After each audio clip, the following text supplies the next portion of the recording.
Today I want to talk to you about something that sits at the heart of emotional well-being, identity and psychological freedom, and that is learning to live in the present moment. Many of my clients I work with arrive feeling sort of exhausted, overwhelmed and emotionally stuck, not because their lives are objectively unbearable, but because their minds never give them any rest.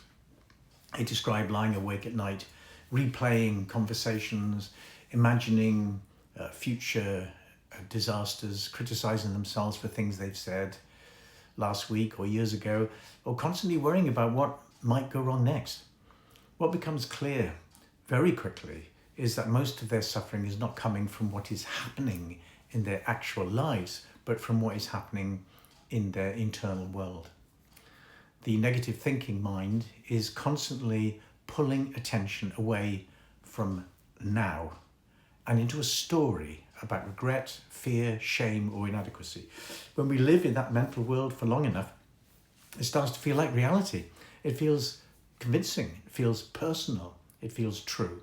But the truth is, much of this suffering exists only because we are lost in thought, rather than connected to the present moment. When clients begin learning how to return their attention to what is happening right here, right now, something shifts almost immediately. Their breathing slows, their bodies soften, their nervous system begins to settle, and the relentless sense of urgency starts to ease. The present moment is usually far safer than the one their mind has imagined. Even in difficult circumstances, there's often more stability in the here and now than in the catastrophic future the mind is rehearsing.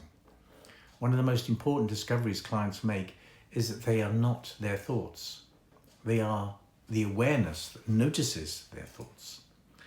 Now, at first, this sounds subtle, but it is profoundly liberating. Instead of being completely identified with every self-critical idea that arises, they begin to notice. There is a thought happening. There is a voice in my mind telling a story. There is a familiar pattern trying to build or pull me into anxiety or self-doubt. That noticing creates space. And in that space, there is choice. Without awareness, we react automatically. With awareness, we can pause, soften, and respond differently. Presence becomes the doorway to emotional regulation when attention moves out of compulsive thinking and back into the body. Clients begin to reconnect with sensation, breath, and groundedness.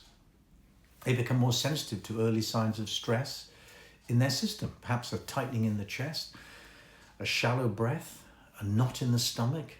And instead of ignoring these signals or becoming overwhelmed by them, they learn to stay with them gently. This capacity to stay present with experience rather than run from it or fight it builds resilience. It allows emotions to move through rather than get stuck. It allows the nervous system to settle rather than remain in a constant state of threat. There is also an identity shift that happens when clients practice presence. Many people have spent their lives believing they are the anxious one, the overthinker, the broken one, the inadequate one.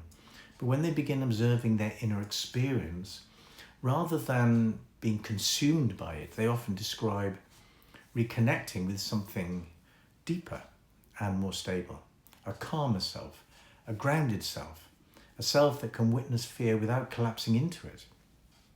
This is not about becoming detached or emotionally numb.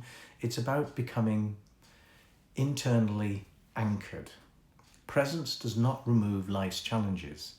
It does not make relationships easy or eliminate pain.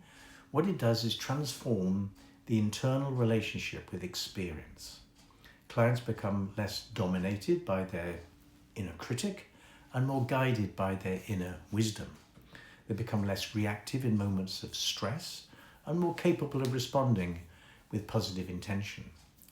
They begin to experience moments of peace that are not dependent on everything being perfect, but on being connected to themselves in that moment.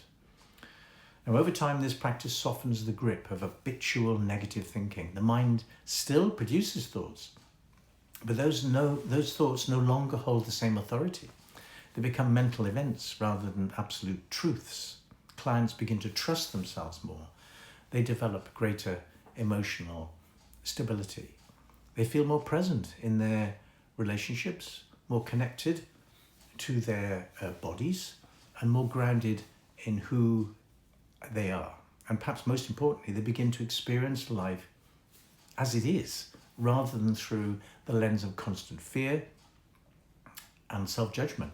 Learning to live in the present moment is not a quick fix, it's a practice. It requires patience, repetition, compassion, but every moment of awareness strengthens the client's ability to step out of suffering and into clarity.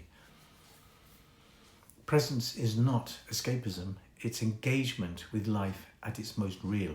It is where healing happens, it is where choice lives, and it's where we kind of rediscover who we are beneath the noise of the mind. If you'd like help spending more time living in the present moment, get in touch. Visit my website. Book a free discovery call. Let's see what's possible.